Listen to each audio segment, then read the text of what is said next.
లోకానికి చూచెనే లోకపు రుచి వాడమర్చిపోయే కాకిలా నీ ఉంటావా విశ్వాసీ,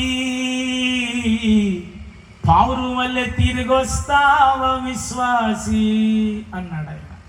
ఇప్పుడు పాటలన్నీ యో యో అంటా తిరుగుతున్నాయి. అప్పుడు పాటలేమో వాక్యంతో ఉండేవి. ఇంకా సిబిసిఎన్సి సంఘాలు, లోదరన్ సంఘాలు ఆంధ్రక్రైస్తవ కీర్తనలు పాడుతున్నాయని వినడం నేను చాలా సంతోషిస్తూ ఉన్నాను. దేవునికి స్తోత్రం కలుగును గాక. నెంబర్ 3, దేవునికి వాక్యం చెప్తుంది, నీ ముందు పెట్టబడిన మందసంతో నువ్వు ఎలాగ వెళ్ళాలి? తిన్నని దనబడిన రాజమార్గములు ఉండాలి, కానీ వంకర టింకర మార్గములకు మనకి వద్దు. అది వాక్యానుసారమైనవి కావు.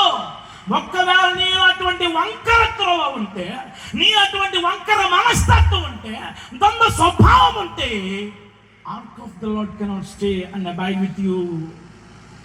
మందసము నీతో నిలచి ఉండదు.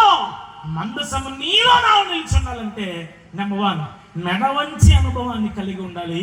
నెంబర్ 2 బంధాలు విడిచి అనుభవాన్ని కలిగిందిగా ఉండాలి.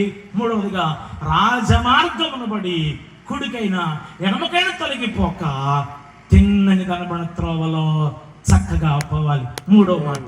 4వ మాట మీకు జ్ఞాపకం చేస్తాను. మందసమును మోసిన పాడి ఆవులో ఉన్న మరో శ్రేష్టమైన గుణాన్ని చెప్పి నా వాక్యాన్ని మరి కొంచెం ముందుకు నేను తీసుకువెళ్తాను. చూడండి, 12వ వచనంలో ఆ ఆవులు రాజమార్గమున పడి చక్కగా పోవచ్చు.